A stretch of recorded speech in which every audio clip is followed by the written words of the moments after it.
പ്രിയപ്പെട്ടവരെ നമസ്കാരം. ഞാൻ MP ഫണ്ടിന്റെ വിനിയോഗമായിട്ട് ബന്ധപ്പെട്ട് കുറേ വ്യാജ പ്രചരണങ്ങൾ കഴിഞ്ഞ 2-3 ദിവസമായിട്ട് വ്യാപകമായിട്ട് നടക്കുക. ഫേസ്ബുക്കിലും ഇൻസ്റ്റാഗ്രാമിലും ഒക്കെ ചില ആളുകൾ വളരെ ബോധപൂർവ്വം വലിയ പൊളിറ്റിക്കൽ അറ്റാക്കിനുള്ള ഒരു അവസരമായിട്ട് അത് ഉപയോഗിക്കുന്നുണ്ട്. ഞാൻ ഈ വീഡിയോ 2 ദിവസം മുമ്പ് തന്നെ ചെയ്യണമെന്ന് ആഗ്രഹിച്ചാണ്. പക്ഷെ അപ്പോഴാണ് കളക്ടറുടെ നേതൃത്വത്തിൽ MP ഫണ്ടിന്റെ ഒരു അവലോകന യോഗം, ഉദ്യോഗസ്ഥരുടെ ഒരു അവലോകന യോഗം ഇന്നലെയാണ് വടകര പാർലമെന്റ് മണ്ഡലവുമായിട്ട് ബന്ധപ്പെട്ട് അവർ ചേർന്നത്. അപ്പോൾ അതിന്റെ കണക്കൂടെ കിട്ടിയിട്ട് നിങ്ങളോട് അതിന്റെ യാഥാർത്ഥ്യം അറിയിക്കാമെന്ന് വിചാരിച്ചിട്ടാണ്. ഒരു കാര്യം ആമുഖമായിട്ട് പറയാൻ ആഗ്രഹിക്കുന്നത്, കളക്ടറേറ്റുകളിൽ വരുന്ന അലോക്കേറ്റഡ് ഫണ്ട്, ഗവൺമെന്റ് അലോക്കേറ്റ് ചെയ്യുന്ന ഫണ്ടിലേക്കുള്ള പ്രപ്പോസലാണ് MP കൊടുക്കുക. ഈ പ്രൊജക്ട് ഇത്ര ലക്ഷം രൂപയ്ക്ക് ഇന്ന സ്ഥലത്ത് നടപ്പിലാക്കണമെന്ന് MP ഫണ്ടിൽ നടപ്പിലാക്കണമെന്ന് MP പ്രപ്പോസ് ചെയ്യാണ് ചെയ്യുക. പിന്നെ ആ കത്ത് വെച്ചിട്ട് അതിന് എസ്റ്റിമേറ്റ് എടുക്കലും അതിന്റെ AS ഉണ്ടാക്കലും TS ഉണ്ടാക്കലും ടെൻഡർ ചെയ്യിപ്പിക്കലും വർക്ക് അവാർഡ് ചെയ്യലും വർക്ക് ഇംപ്ലിമെന്റേഷനും ഒക്കെ ലോക്കൽ ബോഡിയുടെയും ഡിപ്പാർട്ട്മെന്റുകളുടെയും സഹായത്തോടെ അത് നടപ്പിലാക്കാനുള്ള ഉത്തരവാദിത്തം ജില്ലാ ഭരണകൂടത്തിനാണ്. അപ്പം ഇപ്പം വടകരയ്ക്ക് സർക്കാർ അനുവദിച്ച 2 വർഷം കൊണ്ട് സർക്കാർ അനുവദിച്ചത് 9,80,00,000 രൂപയാണ് MP ഫണ്ടിലേക്ക് അനുവദിച്ചത്. ആദ്യത്തെ വർഷത്തെ 490, രണ്ടാം വർഷത്തെ 490. അപ്പൊ അതിന്റെ കണക്ക് ജില്ലാ ഭരണകൂടം തന്നെ പുറത്തുവിട്ട കണക്കുകൾ പ്രകാരം 9,72,00,000 രൂപയുടെയും പ്രപ്പോസല് വടകര MP എന്നുള്ള നിലയിൽ നമ്മൾ സബ്മിറ്റ് ചെയ്ത് കഴിഞ്ഞിരിക്കുന്നു. അപ്പൊ അതിനെ മറച്ചു വെച്ചിട്ടാണ് ഈ വ്യാജ പ്രചരണങ്ങൾ നടക്കുന്നത്. 9,72,00,000 രൂപയുടെ പ്രപ്പോസലും നമ്മൾ സബ്മിറ്റ് ചെയ്ത് കഴിഞ്ഞു. 212 പ്രൊജക്ടുകൾക്കാണ് നമ്മൾ പ്രപ്പോസൽ കൊടുത്തത്. അതിൽ 144 പ്രൊജക്ടുകൾക്കാണ് എസ്റ്റിമേറ്റ് ഇതുവരെ ആയത്. 73 പ്രൊജക്ടുകൾ KS ആയി. 63 പ്രൊജക്ടുകൾ ടെൻഡർ കഴിഞ്ഞു. 55 പ്രപ്പോസലുകൾ കംപ്ലീറ്റ് ചെയ്ത് കഴിഞ്ഞു. നിരവധി പ്രൊജക്ടുകൾ ഓൺഗോയിങ് ഉണ്ട്.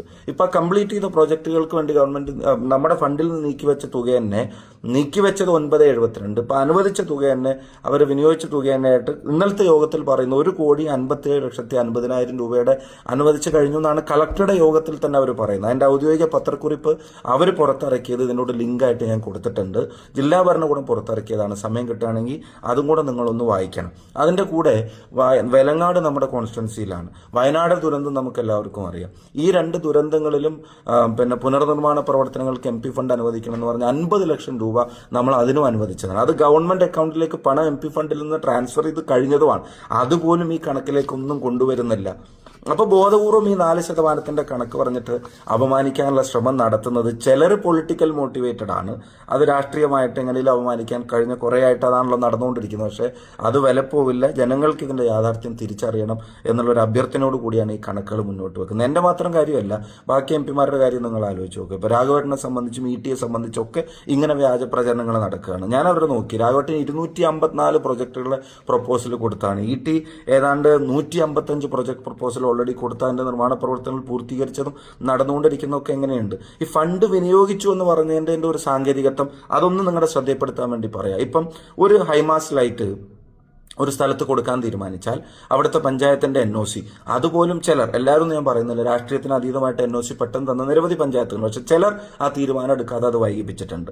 ആ NOC ലഭിച്ച് അവിടുന്ന് ഒരു ഏജൻസിയെ തീരുമാനിച്ച് അവിടെ ലൈറ്റ് സ്ഥാപിക്കാൻ ഒരു കോൺട്രാക്ടറെ ഏൽപ്പിച്ച കോൺട്രാക്ടർ അവിടെ വന്ന ലൈറ്റ് സ്ഥാപിച്ച് KSEB അതിന്റെ കറണ്ട് കണക്ഷൻ കൊടുത്ത് അത് സ്വിച്ച് ഓൺ ചെയ്താൽ ലൈറ്റ് പ്രകാശിച്ചു കഴിഞ്ഞാൽ, അത് പ്രകാശിപ്പിച്ചാൽ നമ്മുടെ ഉത്തരവാദിത്തം ജനങ്ങളോടുള്ളത് അവിടെ നിർവഹിക്കപ്പെടുകയാണ്. പക്ഷെ പിന്നെ അതിന്റെ സാങ്കേതികത്വം, അതിന്റെ ഫണ്ട് അത് വർക്ക് കംപ്ലീറ്റഡ് ആയിട്ട് പിന്നെ അത് അതിന്റെ പഞ്ചായത്തിൽ നിന്ന് ബ്ലോക്ക് പഞ്ചായത്ത് വഴി ജില്ലാ പ്ലാനിംഗ് ഓഫീസിലേക്കും അവസാനം ബില്ല് കൈമാറുന്നതിന് ഉൾപ്പെടെയുള്ള സാങ്കേതികത്വങ്ങൾ പൂർത്തീകരിച്ച് കോൺട്രാക്ടർക്ക് പണം കിട്ടിയാലേ ചിലപ്പോൾ വിനിയോഗിച്ചു എന്നുള്ളത് ഇവരുടെ ചില കണക്കിൽ വരുള്ളൂ. പക്ഷെ ജനങ്ങളെ സംബന്ധിച്ചിടത്തോളം ഫണ്ട് വിനിയോഗിക്കപ്പെട്ടതാണ്, അതിന്റെ സൗകര്യം ജനങ്ങൾക്ക് കിട്ടിയതുമാണ്.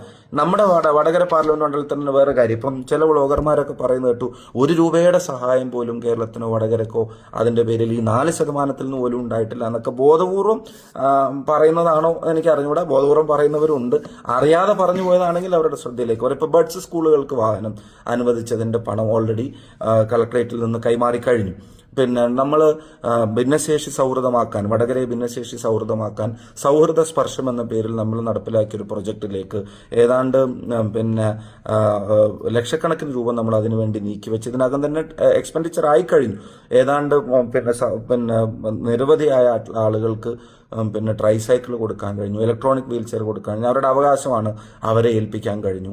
അപ്പോൾ അതൊക്കെ ചെയ്യുമ്പോഴും 1 രൂപയുടെ സഹായം പോലും ക്ഷമിക്കണം 1 രൂപയുടെ പിന്നെ പ്രവർത്തനങ്ങൾ പോലും വടകരയിൽ നടന്നിട്ടില്ല എന്നൊക്കെയുള്ള രീതിയിലുള്ള പ്രചരണങ്ങൾ നടത്തുന്നത് ബോധപൂർവമാണെന്ന് തന്നെ ഞാൻ വിശ്വസിക്കുന്നു. ഞാൻ ദീർഘമായി കടന്നു പോകുന്നില്ല. ഒരു പ്രധാനപ്പെട്ട കാര്യം കൂടെ, ഇപ്പൊ കളക്ടറേറ്റിലെ ഉദ്യോഗസ്ഥർ ഇന്നലെ മീറ്റിംഗിൽ പറഞ്ഞ ഒരു പ്രധാനപ്പെട്ട കാര്യം എന്താ, അവര് പറഞ്ഞത് SIRന്റെ ഡ്യൂട്ടി ലോക്കൽ ബോഡി ഇലക്ഷനുമായിട്ട് ബന്ധപ്പെട്ടുണ്ടായിരുന്ന പെരുമാറ്റച്ചട്ടം, അതുപോലെ തന്നെ BLO ആയിട്ട് പ്രവർത്തിക്കേണ്ടി വരുന്ന ആളുകൾ, പ്ലാനിംഗ് ഓഫീസിലൊക്കെ 4-5 ആളുകൾ ഈ ഡ്യൂട്ടിയുള്ള ആളുകളാണ്. ശേഷിക്കുന്ന 1-2 ആളുകൾ വെച്ചിട്ട് ഈ കാര്യങ്ങൾ മുഴുവൻ ടൈം ബൗണ്ടായി ഞങ്ങൾക്ക് ചെയ്യാൻ കഴിയാതെ പോകുന്നുവെന്നും മാത്രമല്ല ചെയ്തത് പോലും ഈ സാക്ഷി പോർട്ടലിൽ അപ്ഡേറ്റ് ചെയ്യാൻ കാലതാമസം ഉണ്ടാവുന്നു എന്നുള്ളത് കളക്ടർ പങ്കെടുത്ത യോഗത്തിൽ ഇന്നലെ ഉദ്യോഗസ്ഥർ ജോലിഭാരം മൂലം അവർ പങ്കുവച്ച പ്രയാസമാണ്. അപ്പം അത്തരത്തിലുള്ള സാങ്കേതികത്വങ്ങൾ നിലനിൽക്കുമ്പോഴാണ് ഈ പൊളിറ്റിക്കലി മോട്ടിവേറ്റഡ് ആയിട്ടുള്ള അറ്റാക്ക് ചില ഓൺലൈൻ മാധ്യമങ്ങളിൽ വന്ന തെറ്റായ വാർത്തകളുടെ പേരിൽ പ്രചരിച്ചു കൊണ്ടിരിക്കുന്നത്. പ്രിയപ്പെട്ട ബഹുമാന്യയായ പ്രിയങ്ക ഗാന്ധി MP, അവർക്ക് കോഴിക്കോട് ജില്ലയിൽ ഒരേ ഒരു കോൺസ്റ്റിറ്റ്യുവൻസിയാണുള്ളത്. അവിടെ തന്നെ ഇതിനകം 1 കോടി രൂപയുടെ പ്രപ്പോസൽ അവർ സമർപ്പിച്ചു കഴിഞ്ഞാൽ പല പ്രൊജക്റ്റും ഓൺഗോയിങ് ആണ്, അതിൻ്റെ നിർമ്മാണ പ്രവർത്തനത്തിലുള്ള കാര്യങ്ങൾ നടന്നുകൊണ്ടിരിക്കുകയാണ്. അപ്പോൾ അതാണ് അതിൻ്റെ യാഥാർത്ഥ്യം എന്നിരിക്കെ മറച്ചു നടക്കുന്ന പ്രചരണങ്ങളെ നിങ്ങൾ തിരിച്ചറിയണമെന്ന് അഭ്യർത്ഥിക്കുന്നു. ഒരു കാര്യത്തിൽ പ്രയാസം ഉണ്ടായിട്ടുണ്ട് വടകരയിൽ MP ഫണ്ടുമായിട്ട് ബന്ധപ്പെട്ട്. നമ്മുടെ തീരദേശത്തെ സഹോദരങ്ങളുടെ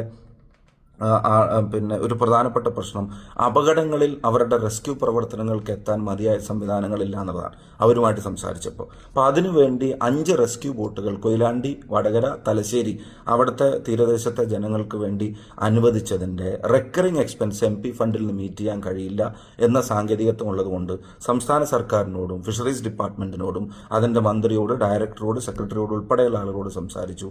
പല ലോക്കൽ ബോഡികളോടും സംസാരിച്ചു. വടകര മുനിസിപ്പാലിറ്റി ഒരു ബോട്ടിന്റെ റെക്കറിംഗ് എക്സ്പെൻസ് മീറ്റ് ചെയ്യാമെന്നും അടുത്ത വർഷത്തെ പുതിയ പ്രൊജക്ട് പ്രപ്പോസൽ അത് ഉൾപ്പെടുത്താമെന്ന് അവർ പറഞ്ഞിട്ടുണ്ട്. അപ്പോൾ അത് ലഭിച്ചാൽ റെക്കറിംഗ് എക്സ്പെൻസ് അതിൻ്റെ ഡ്രൈവർമാരുടെ സാലറി ഉൾപ്പെടെയുള്ള പെട്രോൾ ഡീസൽ എക്സ്പെൻസ് ഉൾപ്പെടെയുള്ള കാര്യങ്ങൾക്ക് പണം ലഭിച്ചാലേ അത് നമുക്ക് പ്രാവർത്തികമാക്കാൻ കഴിയുള്ളൂ. അതുമാത്രമാണ് ഒരു കാലതാമസമായി സാങ്കേതികത്വത്തിന്റെ പേരിൽ നടക്കുന്നത്. ബാക്കി നമ്മൾ അനുവദിച്ച റോഡുകൾ സത്യം പറഞ്ഞ MP ഫണ്ട് തികയാത്തതിന്റെ പ്രയാസമാണ് അനുഭവിക്കുന്നത്, അല്ലാണ്ട് ചെലവാക്കാതെ അവിടെ എടുത്തു വെച്ചിരിക്കുകയല്ല. അപ്പോൾ ഈ വർഷം നമുക്ക് അനുവദിച്ചത് 4,90,00,000 രൂപയാണ്. ഇപ്രാവശ്യത്തെ പ്രപ്പോസലിന്റെ കണക്കുകൾ ഇന്നലത്തെ മീറ്റിംഗിൽ പറഞ്ഞത് ഓൾറെഡി 5,22,00,000 രൂപയുടെ പ്രപ്പോസൽ കൊടുത്തു കഴിഞ്ഞു എന്നുള്ളതാണ്. അപ്പോൾ എന്ന് വെച്ചാൽ അതിൽ കൊടുത്തതിൽ ഇനി കുറവ് വരുത്തണം. ഈ കഴിയാൻ പോകുന്ന സാമ്പത്തിക വർഷത്തെ ഈ 7 കോൺസ്റ്റിറ്റ്യുവൻസിക്കും കൂടിയാണ്, ഒരു പാർലമെന്റ് മണ്ഡലത്തിലെ 7 അസംബ്ലിക്കും കൂടിയാണ് ഈ 5 കോടി രൂപ നമുക്ക് ആകെ കിട്ടുന്നത്. ഭിന്നശേഷിക്കാരായിട്ടുള്ള ആളുകളെ വീടുകളിൽ നിന്ന് പുറത്തിറക്കാനും കൊണ്ടുപോകാനും റോഡ് ശരിയല്ല എന്ന് പറഞ്ഞിട്ട് അതിന് മാത്രം കിട്ടിയ അപേക്ഷകളുടെ എണ്ണം 140-ലധികമാണ് ഓൾറെഡി കോൺസ്റ്റിറ്റ്യുവൻസിയിൽ. അതൊന്നും മീറ്റ് ചെയ്യാൻ ഫണ്ട് തികയാതിരിക്കുകയാണ്. 100 കണക്കിന് പ്രപ്പോസലുകൾ, ഫണ്ട് ചോദിച്ച് കിട്ടിയ അപേക്ഷകൾ ഫണ്ട് കൊടുക്കാൻ കഴിയാതിരിക്കുമ്പോഴാണ് ഇത് ചെലവഴിക്കാതെ വെറും 4% ആക്കിയിട്ടുള്ളൂ എന്നൊക്കെ പറഞ്ഞിട്ടുള്ള വ്യാജ പ്രചരണങ്ങൾ നടക്കുന്നത്. ഇതാണ് യാഥാർത്ഥ്യം.